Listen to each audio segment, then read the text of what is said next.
पडळकर, अरे नालायका, घोड्या, गाढवा, तू ठाण्यामध्ये तुझी अवकात अशी काय आहे ना ती आम्ही दाखवतो.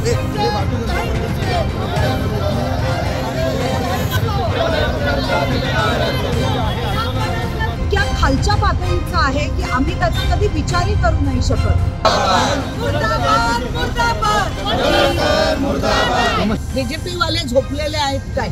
पडळकर, अरे नालायका, घोड्या, गाढवा, तू ठाण्यामध्ये तुझी अवकात अशी काय आहे ना ती आम्ही दाखवतो.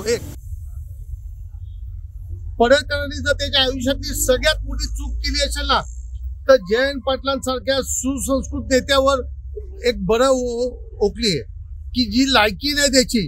कोण जयंत पाटील, कोण पडळकर. पडळकरला काढू नये, पडळकर आमदार आहेत पण त्याला फॅमिली आहे, कुटुंब आहे, काय कुटुंब असेल माणूस आहे. नालायक, बेफिकर, ते रस्त्यावर सोडले ना त्यातला तो माणूस आहे. पण माझं एक म्हणणं आहे, बीजेपीच्या नेत्यांनी त्याला समज दिली पाहिजे. असे कुत्रे कोणाच्या अंगावर सोडू नका. तुमचे कुत्रे जे आहेत ते तुमच्या दरवाज्यात बांधून ठेवा, ते जास्त चांगलं होईल. नाही तर या कुत्र्यांना आम्हाला दगड मारायची, रस्त्यावर उतरून दगड मारायची वेळ आलेली आहे, ती आणू नका. ही मुख्यमंत्र्यांना, या महाराष्ट्राचे मुख्यमंत्री देवेंद्र फडणवीस आहेत यांना माझी विनंती आहे की चेतावणी आहे की या कुत्र्यांना तुमच्या सांभाळा. साहेब पुढील काळात जर ते त्यावेळेला आम्ही ठरवू. आम्ही निषेध करणारे लोक नाहीत. मग त्यावेळेला आम्ही त्याला कसे फिरवू, आम्ही त्याला कानपडीत पण मारणार नाही कारण आमचे हात खराब होतील, आमची लायकी नाही ती. पण त्याला कपडे काढून ठाण्यात नक्की फिरवू.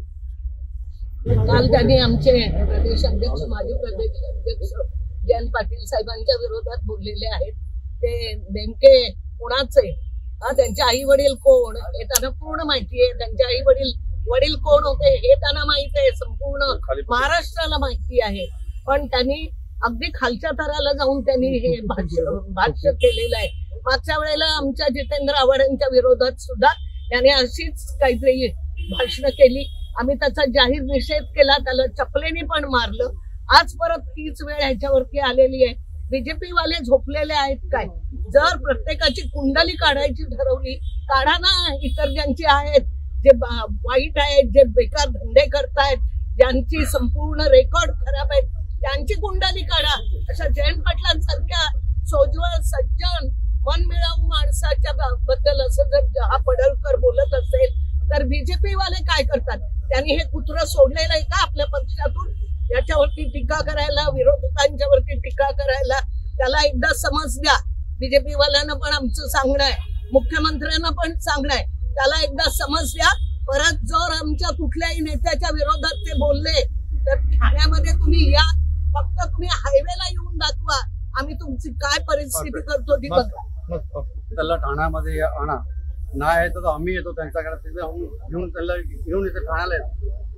त्यांच्याबरोबर जे ते अन्याय करते, आव्हाड साहेबांच्या बरोबर बोलला त्यांनी, त्याच्यानंतर आता जयंत पाटील साहेबांच्या बरोबर बोलला त्यांनी, जे बोलले चुकीचं बोलला त्यांनी, त्याचा आम्ही निषेध करू.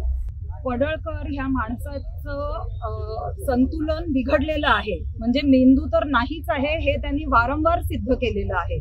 आव्हाड साहेबांच्या अंगावर गाडी नेऊन सुप्रियाताई सुळेंबद्दल काहीतरी वक्तव्य करून आणि काल जे ते बडबडले आहेत ते इतक्या खालच्या पातळीचं आहे की आम्ही त्याचा कधी विचारही करू नाही शकत.